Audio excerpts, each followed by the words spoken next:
Uma jornada de fé e coragem. O padre Fábio de Mello, que também é cantor e escritor de sucesso, foi a um dos lugares mais perigosos do mundo, a faixa de Gaza, na Palestina. É um território especialmente perigoso para os cristãos que são perseguidos pelos radicais islâmicos. Pai nosso, que estais nos céus, santificado seja o vosso nome. Venha a nós o vosso reino. 2 décadas de guerras no Iraque. 5 anos de catástrofe na Síria. 3 guerras em Gaza. Um crescimento assustador do Estado Islâmico prometendo acabar com os cristãos.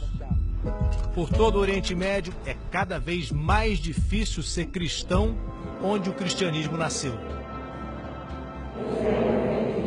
Será sempre um convite de deixar... E para conhecer de perto a realidade dos cristãos do Oriente Médio, o padre Fábio de Mello foi visitar famílias que vivem acuadas pelos extremistas islâmicos em Gaza, amparados por outro brasileiro, o padre Mário da Silva. Ir aonde ninguém queria, pelas necessidades, né? Quando eu cheguei, éramos 1.500 cristãos. E agora, os últimos números oficiais eram 1.200, mas a gente pensa que já esse número já é abaixo de 1.000. A vida em Gaza já é difícil para qualquer palestino. Cercados por muros israelenses, usando carroças porque falta combustível para os carros e com quase metade da população sem emprego. Mas nada mais perigoso aqui do que ser cristão. Frequentemente, extremistas islâmicos jogam pedras e bombas aqui nesse pátio. Já queimaram um carro da paróquia e recentemente, depois de uma série de ameaças e agressões, picharam nesse muro da igreja uma promessa de vingança contra o que chamaram de escravos da cruz. E as missas de domingo são 60 ou 70 pessoas. Sempre as portas fechadas. Sempre as portas fechadas. Tem facções que de alguma maneira simpatizam até com o Estado Islâmico. Isso. São esses que apresentam um perigo maior. Com dificuldade maior até para conseguir emprego, cristãos pouco a pouco vão embora de Gaza. O padre Mário e o padre Fábio vieram aqui conversar com a senhora Naíma, que por causa do desemprego acabou ficando sozinha. Os filhos dela tiveram que sair de Gaza. Faz 20 anos que dona Naíma não vê os filhos, mas ela nasceu em Gaza, tem 82 anos e diz que quer morrer nessa casa. Sua maior companhia é uma imagem rasgada de Jesus Cristo. Quando a senhora está nervosa, o que a senhora fala com ele? Aí ela fala, eu brigo com ele. Eu falo, eu quero comer, eu quero beber. Briga, mas beija.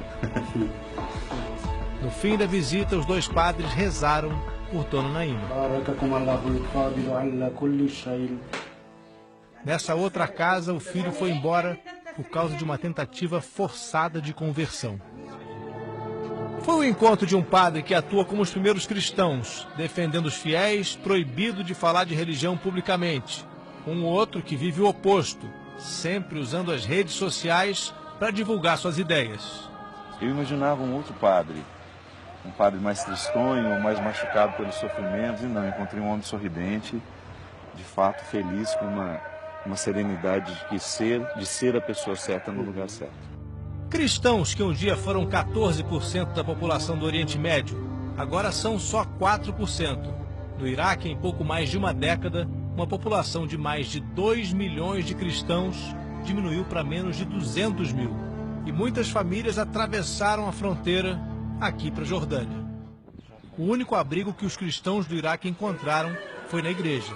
São mais de 10 mil iraquianos aqui na Jordânia, vivendo em apartamentos que foram alugados pela igreja, usando doações que vieram de várias partes do mundo. Essa aqui é uma família iraquiana, e aqui também são iraquianos que foram expulsos, como todos, aliás, do Iraque, pelo Estado Islâmico. O padre Fábio foi recebido com um banquete no melhor exemplo da hospitalidade árabe. E isso emocionou o brasileiro que cuida dos projetos do Vaticano. Padre Fábio no Brasil, chegando aqui, encontrando os cristãos eles sem ter a possibilidade de ter essa comida no dia a dia e compartilhando com a gente.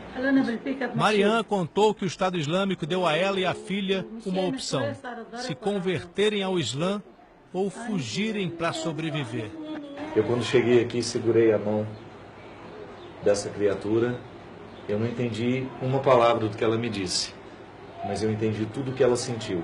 Sentimos juntos, mesmo quando somos diferentes. Essa outra família anda com sorte e pouco a pouco vai conseguindo vistos para o Canadá. Adnan vai fazer o que lá? Eu? Vou ser cozinheiro. Pouco a pouco vão todos partir, pensando em nunca mais voltar para o lugar onde nasceram.